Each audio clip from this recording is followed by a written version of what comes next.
Abra sua Bíblia comigo em João capítulo 3, verso 16. João capítulo 3, verso 16. Vamos ler todos em uma só voz. Porque Deus amou o mundo de tal maneira que deu seu Filho unigênito, para que todo aquele que nele crê não pereça, mas tenha a vida eterna. Vamos orar mais uma vez. Espírito Santo de Deus, nós já cantamos, já oramos, já lemos a Tua palavra, mas pedimos que nesse momento o Senhor traga a Tua clareza sobre nós. Clareie as nossas mentes, os nossos corações, para entendermos mais a Tua palavra e mais daquilo que o Senhor deseja falar a nós. Que possamos aprender a sã doutrina, que possamos aplicá-la à nossa vida diária e que possamos vivê-la ao sair daqui, vivendo nossa semana durante todos os dias. Que o Senhor nos abençoe, ó Deus, e que apesar de mim, apesar dos meus erros, das minhas falhas, dos meus pecados, eu seja um instrumento para a Tua honra e glória nessa noite. Que o Senhor fale à Tua igreja através da minha vida, que as palavras dos meus lábios e o meditar do meu coração sejam agradáveis à Tua presença.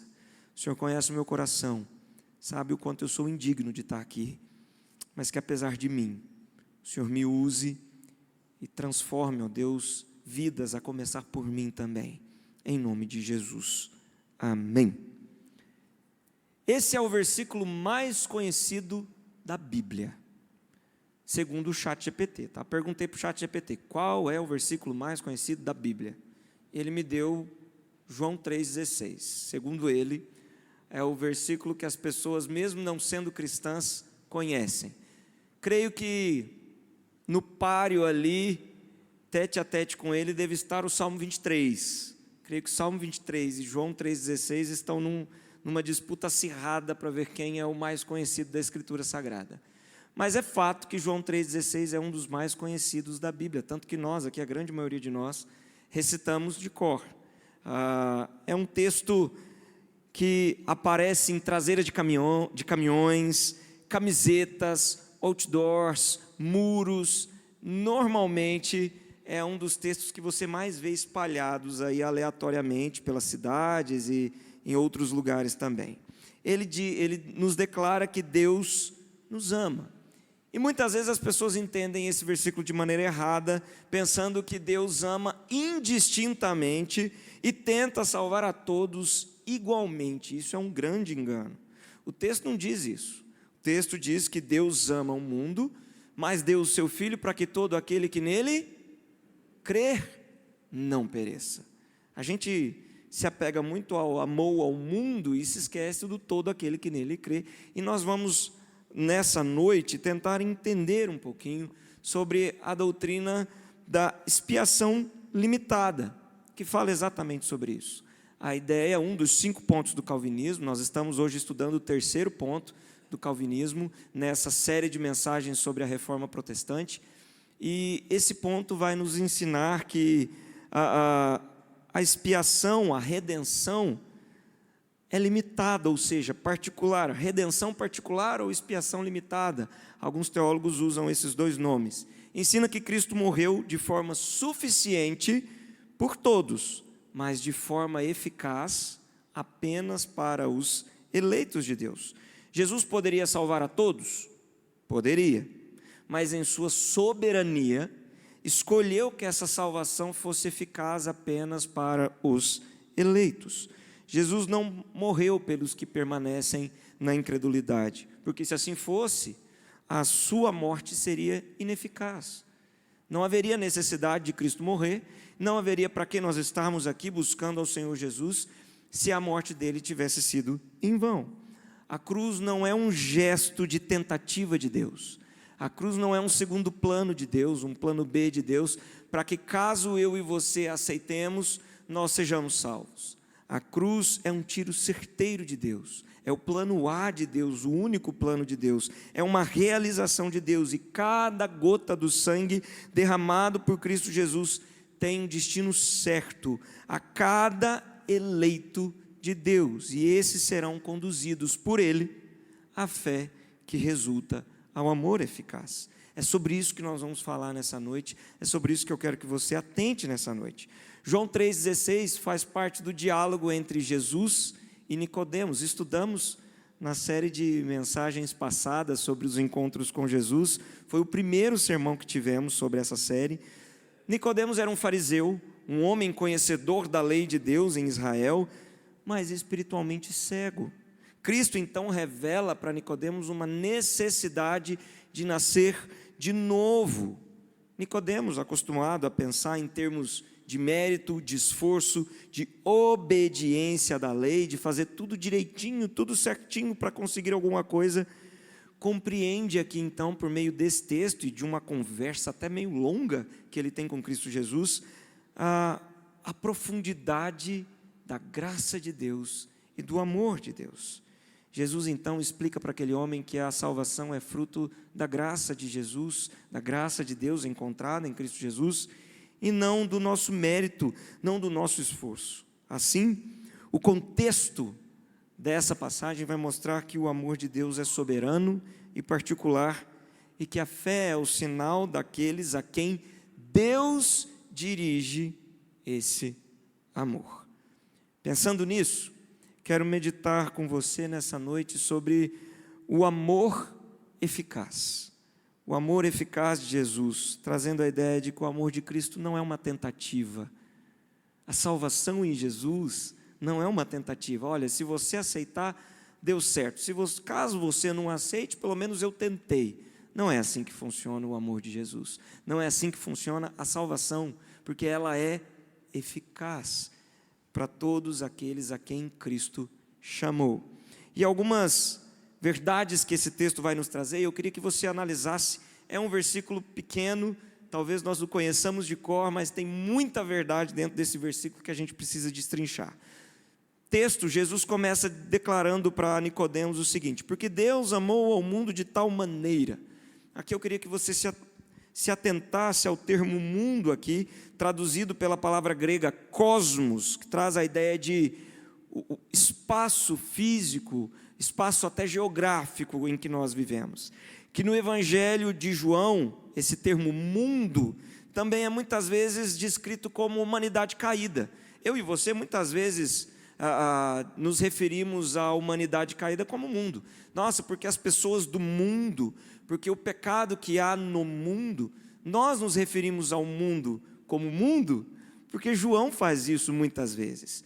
Muitos trechos da passagem do Evangelho, de passagens do Evangelho de João, ele usa o termo cosmos, mundo, para se referir à humanidade caída. Assim, quando o texto aqui diz que Deus amou o mundo, ele não está enfatizando que Deus amou todas as pessoas do mundo, mas que Deus está amando de maneira intensa e profunda aqueles que são indignos. O amor de Deus é tão intenso, tão profundo, que alcança até o indigno e inimigo, que somos eu e você. Deus nos amou quando nós ainda éramos inimigos. Por isso o termo mundo aqui. Esse mundo representa pessoas de todos os lugares também. Alguns teólogos vão usar essa expressão. Etnias, tempos, contextos religiosos, lugares, pessoas, sexos diferentes, um amor que ultrapassa fronteiras, tanto geográficas quanto culturais, filosóficas e até espirituais, amando os inimigos, os pecadores também. Deus ama não por mérito humano, mas por graça soberana. Seguindo um pouquinho à frente, vai dizer que de tal maneira que deu o seu Filho unigênito. Dar o Filho aqui é entregar o bem mais precioso que Deus tinha, o próprio Filho, o único Filho. Ele o deu de modo definitivo, pois o Pai não desperdiça o sangue do Filho. Ele o oferece como um objeto certo para aqueles a quem Ele determinou salvar. Seguinte, para que todo aquele que nele crê. O alvo do amor aqui está muito definido, muito claro. Todos aqueles que creem. E aqui está o X da questão que faz com que esse texto seja a base para o nosso estudo sobre expiação limitada. E Jesus não morreu para que todas as pessoas fossem salvas, mas para que todo aquele que nele crê fosse salvo. Todo aquele que nele crer não pereça, mas tenha a vida eterna. E nós entendemos que diante da teologia reformada, diante da Escritura, só crê em Jesus aquele que foi chamado por Ele antes da fundação do mundo. É a graça de Jesus que nos leva a crer. É o amor de Deus que nos leva a crer e a confiar nele. Por isso, a expiação de Jesus, o sacrifício de Jesus, a morte de Jesus na cruz, tem um direcionamento limitado. Aí ele vai seguir: não pereça, mas tenha a vida eterna. O efeito da morte de Cristo é certo. Quem crê não perece, não vai para o inferno. Aquele que crê, aquele que é salvo, aquele que é chamado, aquele que é eleito em Cristo Jesus, não vai para o inferno, não experimenta a morte eterna. Experimenta a morte física, porque isso todos nós vamos experimentar, mas a morte eterna não faz parte da nossa história, não faz parte do nosso destino final. A expiação não é provisória, mas é garantida para aquele que tem Cristo como seu Salvador. Cristo não abre uma possibilidade de vida para mim e para você.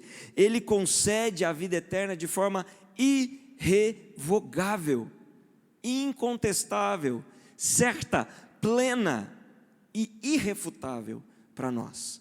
Isso significa que eu e você não precisamos ter medo de perder a salvação, por exemplo. Vamos falar sobre isso logo mais à frente.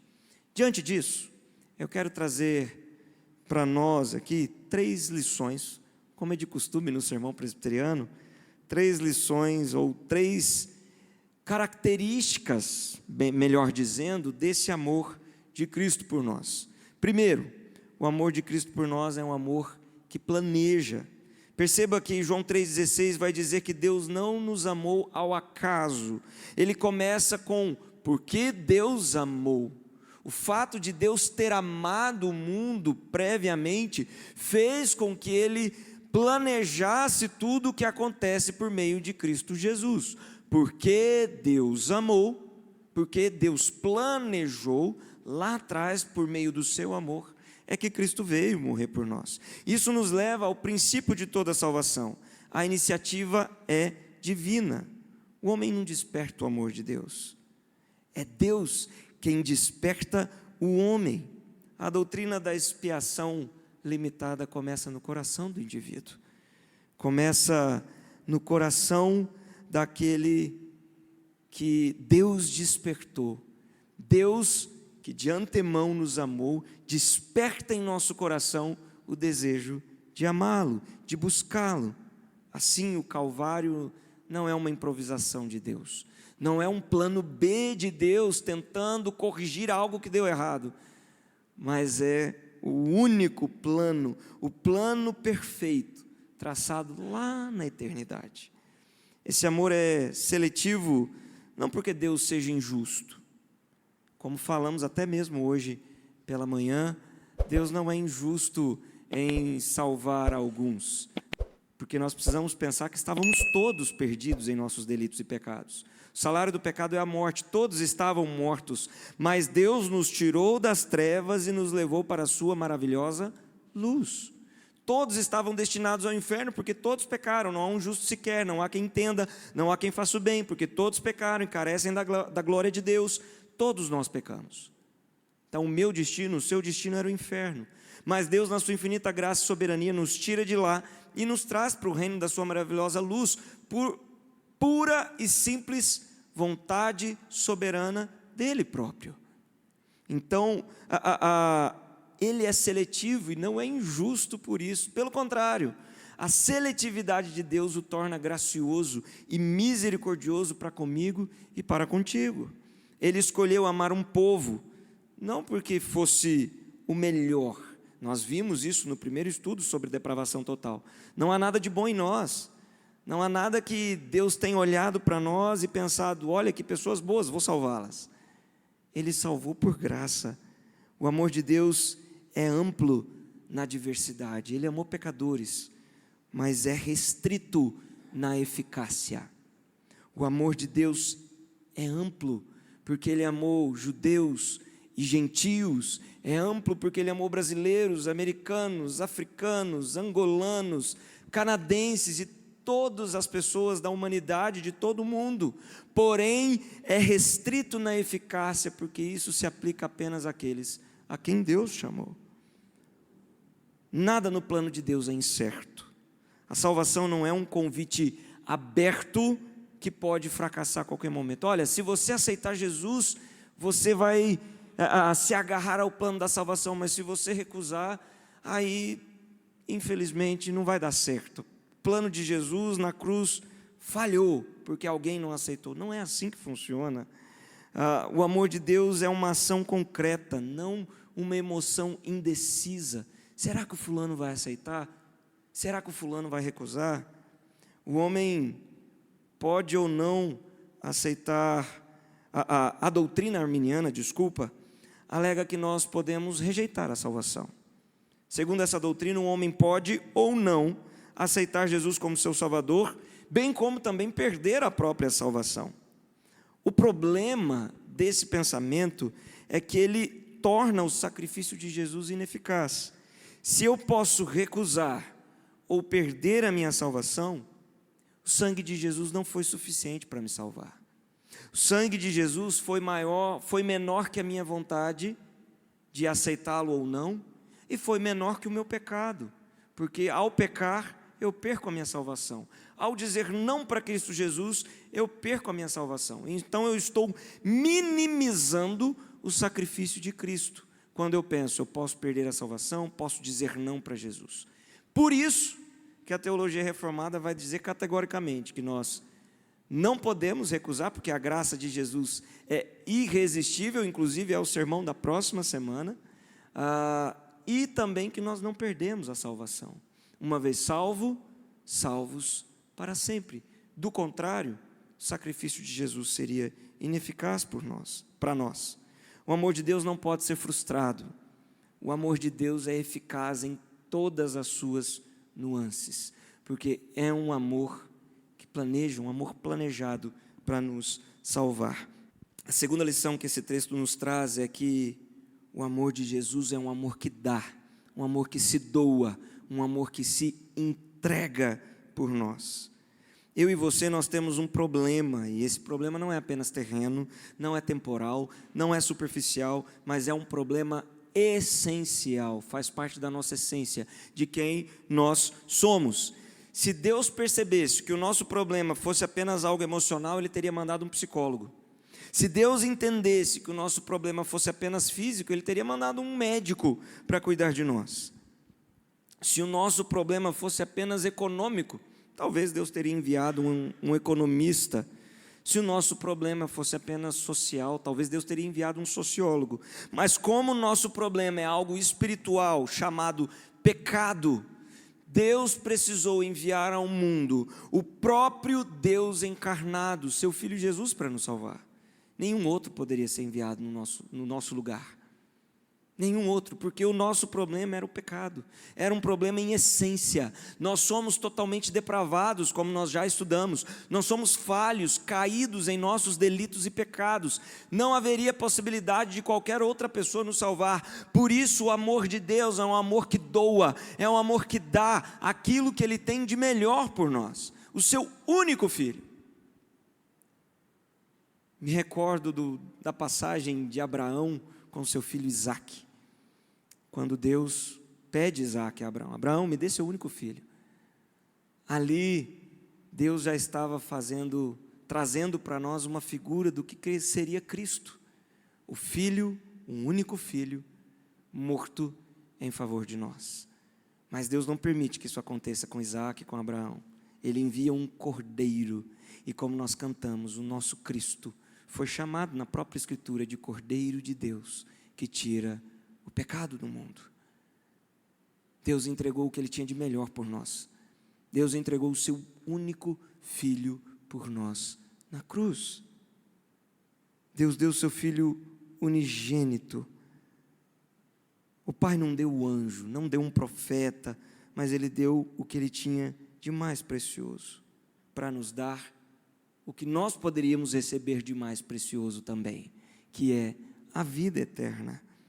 Isso revela que o amor divino ele é ativo e não contemplativo, ou seja, é um amor que nos leva a agir de tal maneira, e não um amor que a gente fica olhando, eu acho que eu vou aceitar esse amor.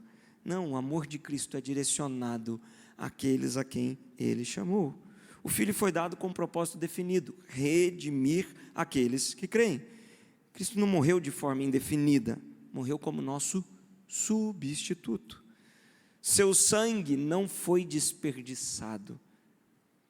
A expiação limitada mostra que cada gota derramada teve um valor infinito, e o propósito certo mostra que Deus não falha ao salvar. Se nós pensássemos que a expiação é limitada, como o arminianismo muitas vezes vai pensar, que a expiação de Cristo é para todas as pessoas, alguém, ao dizer não para Jesus, faria com que o plano redentor na cruz do Calvário fracassasse. Calma, vamos pensar. Jesus morreu para me salvar na cruz. Logo, eu rejeito a esse amor. Cristo falhou. O sangue dele foi derramado em vão. O sangue dele não foi suficiente para nos salvar. E isso está em inconformidade com a Escritura Sagrada. Por isso que nós entendemos claramente que o sangue de Jesus foi eficaz para salvar aqueles a quem Ele escolheu e aqueles a quem Ele chamou antes da fundação do mundo. O amor que dá é o amor que também satisfaz a justiça. A cruz não é um mero símbolo, mas é um lugar onde o amor e a justiça de Deus se encontram. Ele nos amou, mas entregou o seu Filho para satisfazer a sua justiça em nosso lugar.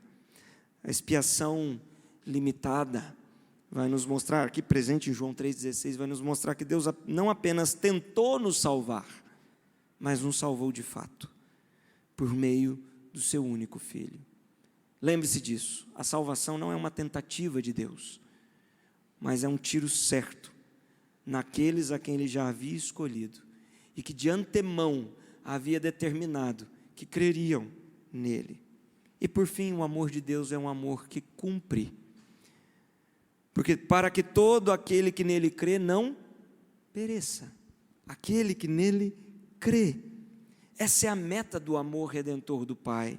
O Pai amou, o Filho se deu e o Espírito Santo arremata, sela, aplica e cumpre tudo aquilo que foi feito em Cristo Jesus. Tudo converge para a salvação daqueles que creem. A fé, portanto, é um sinal visível da salvação, da eleição invisível. Eu e você, quando demonstramos a nossa fé em ação, quando vemos a nossa fé em obras, estamos externalizando a eleição que nós não conseguimos ver. Todas as vezes que um indivíduo se derrama na presença de Cristo, todas as vezes que alguém se quebranta diante da cruz do Salvador, ali é evidenciada de maneira visível a eleição em Cristo Jesus que aconteceu antes da fundação do mundo, antes do mundo existir. Mas o que será que é crer em Cristo Jesus? Crer em Jesus significa entender com a mente, aceitar com o coração e receber com vontade, em ação, a verdade, que Cristo veio ao mundo para salvar pecadores, que Cristo levou sobre a cruz os meus e os seus pecados e morreu no nosso lugar, que Ele recebeu a punição dos pecados que eram nossos, que eu e você merecíamos, como nós lemos outrora na liturgia em Isaías 53, Ele levou sobre si as nossas dores, as nossas enfermidades, o nosso pecado. É entender que Cristo morreu no nosso lugar para nos dar a vida eterna.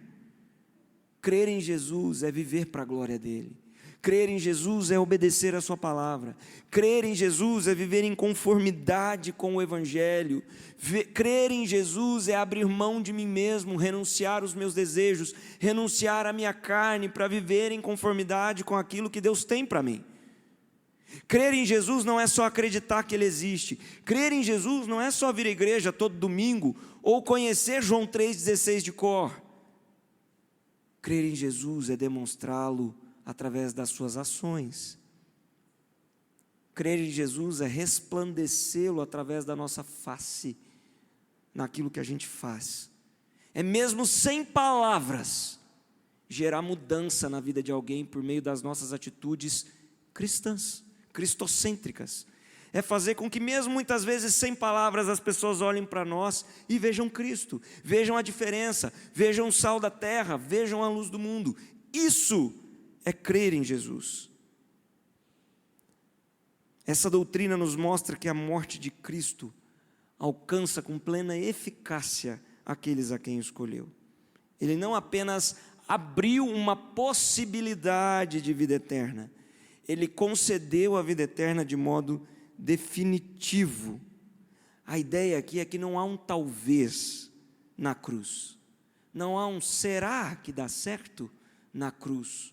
Na cruz há apenas certeza e convicção de que aqueles nos quais o sangue de Jesus foi passado no umbral das portas do coração, aqueles nos quais o sangue de Jesus foi derramado sobre os seus corações, esses serão deles, e nada, absolutamente nada, os afastará dele.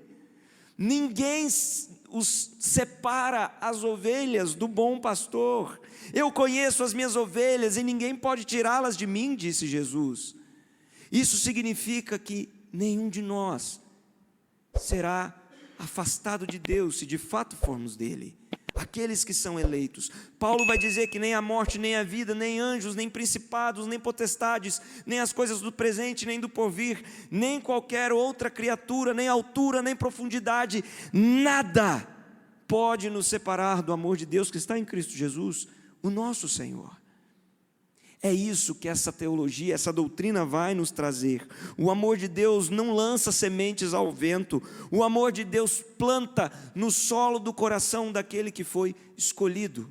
Porque Deus não desperdiça o sangue do seu Filho com aqueles que supostamente o rejeitariam.